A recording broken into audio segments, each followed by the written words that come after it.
Welcome to this explainer. Listen, if you are an AS or A-level mathematics student tackling the 9709 syllabus, you have landed in exactly the right place today. Whether you built your foundational math skills in the 0580, 0606, 4024, 4037, or 4040 syllabuses, you know that stepping up to A-level is a whole different ballgame. It is practically a boxing match. And today, we're taking a highly focused, intensely strategic look at Section 3.7, Vectors. We're going to be looking closely at vector notation, addition, subtraction, and scalar multiplication. But hey, let's be real for a second. We aren't just here to review basic textbook definitions. You can read a textbook on your own.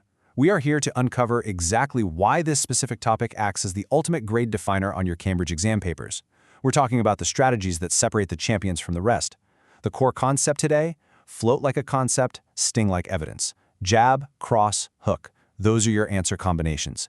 Let's get ready to step into the ring. Okay, let's dive into this because this is the million-dollar question. A question I hear all the time from students is, why do vectors trip up so many genuinely capable candidates? Why does the difference between a solid, respectable B and that coveted A star often come down to this exact section of the syllabus? Well, the answer is that top grades require a fundamental shift in how your brain processes the information. You absolutely have to transition from the rote memorization of formulas into a deeply connected conceptual understanding. You can't just know how to mechanically add two vectors together on a piece of paper. You actually have to know what that addition represents in physical space. How does it alter the causal relationships within a complex problem? If vector A is your speed and direction, and vector B is the wind pushing against you, what does that final resulting vector actually mean? That is the level of thinking examiners demand. So here is our roadmap for today's session. First up, the vector mastery gap. Second, we'll get into the technical methodology.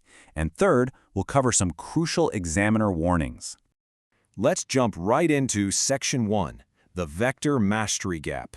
Now, the theoretical architecture of vectors rests entirely on precise definitions and crystal clear causal relationships. It is literally the foundation upon which everything else in this topic is built. Think of it like two different types of students stepping into the exam hall. On one side, we have what we call superficial breadth. Let's call this student Alex. Alex overloads with raw mathematics facts. Alex has memorized absolutely every formula in the textbook, but has zero analytical depth. Alex can do scalar multiplication in his sleep, right? But the moment a Cambridge question presents an unfamiliar context, Alex freezes. No analysis, just panic. On the other side, we have connected conceptual understanding. Let's call this student Sam. Sam knows that top-performing students demonstrate analytical depth.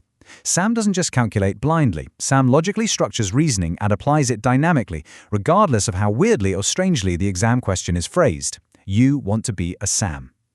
Before we continue, subscribe to our YouTube channel, Ace the Exams, at Ace the Exams IGCSE to excel in your Cambridge examinations. Click that subscribe button and hit the bell icon right now. So a major, game-changing key to closing that gap between Alex and Sam is referencing cross-topic connections. This strategy achieves significantly higher marks. Listen, examiners are actively, and I mean actively, looking for your ability to integrate vector concepts with other areas of the mathematics syllabus.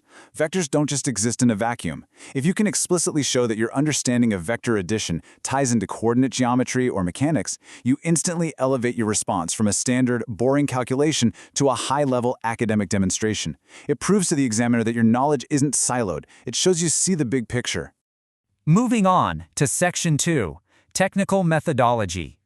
All right, we've talked a lot about the underlying theory. Now let's shift our focus to the actual procedural frameworks required when you are sweating it out, sitting in that exam hall, staring down the paper. A crucial procedural concept here is the method mark strategy. In Cambridge mathematics, the final answer isn't everything. Let me repeat that. The final answer is not everything. Marks are consistently awarded for the analytical process. You need to execute your analysis with incredibly clear notation. Think of it like your jab, cross, and hook in the boxing ring. It's a combination. If you set up the vectors correctly, show the correct method for subtraction or scalar multiplication, and clearly, logically state your working, you secure these method marks. And you secure them even if a tiny, silly arithmetic error throws off your final calculation at the very end. Your process is what actually scores you the bulk of the points. To guarantee you hit those method marks every single time, you must follow the standardized sequence for systematic processing. It's a 5-step combination. Step 1, identify the given information and deconstruct the elements. What are the command words actually asking? Step 2, apply the relevant vector principles and select your framework. Step 3, execute the analysis with clear step-by-step working. Step 4, verify the results. Do a quick mental check for reasonableness. And finally, Step 5, present your answer in the correct format with appropriate terminology. A huge mistake students make is rushing straight to Step 3. They just start calculating. Stop. Extract your data first. Deconstruct the problem before you try to solve it. Let's look at how this sequence actually maps onto the examiner's assessment levels. This table brilliantly breaks down those higher-order assessment objectives. At the basic descriptive level, you are just deconstructing the question. You're just finding the pieces of the puzzle. Moving up to the analytical level, you are solving the math systematically. But the top-scoring candidates, the A-star students, they reach that third tier, the evaluative level. This is where you check your vector solutions for reasonableness, you question your own assumptions, and if required, you justify your mathematical decisions with hard evidence from your calculations. This is exactly what examiners mean when they ask for analytical depth. Stop scrolling. Subscribe to our YouTube channel Ace the Exams at acetheexams_IGCSE to excel in your Cambridge examinations. We've helped thousands of students improve by 2 to 3 grade boundaries.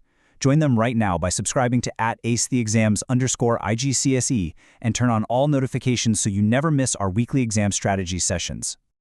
Okay, let's head into Section 3, Crucial Examiner Warnings. For this part, we are stepping directly into the principal examiner reports to see exactly where students are bleeding marks year after year. What's really truly interesting about these top 3 mistakes is just how avoidable they are.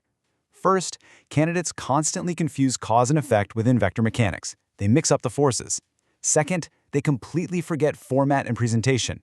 Maybe they rush like our imaginary student Sam sometimes does, dropping the vector notation halfway through their working, like forgetting to underline the vector or use bold notation, which instantly, and I mean instantly, costs them format marks. And third, they provide generic answers that are not specific to the context given in the question. Your data extraction must tie directly back to the physical reality of the problem you are actually solving. Here is another major warning straight from the examiners. Candidates consistently confuse key terminology. Because of this, one of the simplest, most effective protective measures you can take is to explicitly state the meaning of your vector components before you even start applying them. Seriously, if you are launching into a massive extended response involving vector addition or scalar multiplication, take a brief moment to define your terms. Jot down what x and y actually represent in this context. It clarifies your own thinking and it signals immediately to the examiner that you are working from a foundation of clear conceptual understanding. You're showing them you know the rules of the game. Now, a highly effective way to avoid all these pitfalls is what I call the visual story method. This is an absolute game changer of a memory hack. Instead of trying to memorize a string of abstract algebraic symbols that will just jumble in your head under exam pressure, encode the vector principles visually. Map out the physical space on the page. Draw the vector addition as a continuous journey. Start at point A, walk to point B, then to point C. Visualizing these causal relationships helps entirely bypass the common mistake of confusing cause and effect. It anchors your mathematical process in a tangible, physical context so your brain actually understands what the numbers are doing. Which leaves us with this final critical thought.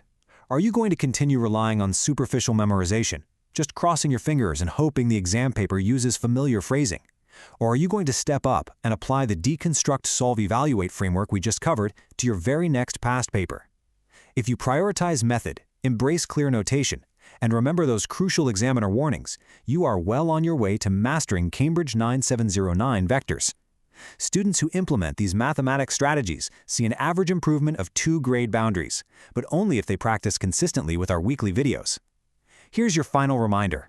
Subscribe to our YouTube channel, Ace the Exams at acetheexams_IGCSE to excel in your Cambridge examinations. Subscribe right now to acetheexams_IGCSE and click that bell. Don't let another exam pass you by. Drop a comment below with your target grade for mathematics and the biggest challenge you're facing. Our team responds to every comment. Like and share this video with a study partner. Ace the Exams, your Cambridge success starts here. Thank you for joining me for this explainer, and I'll see you next time.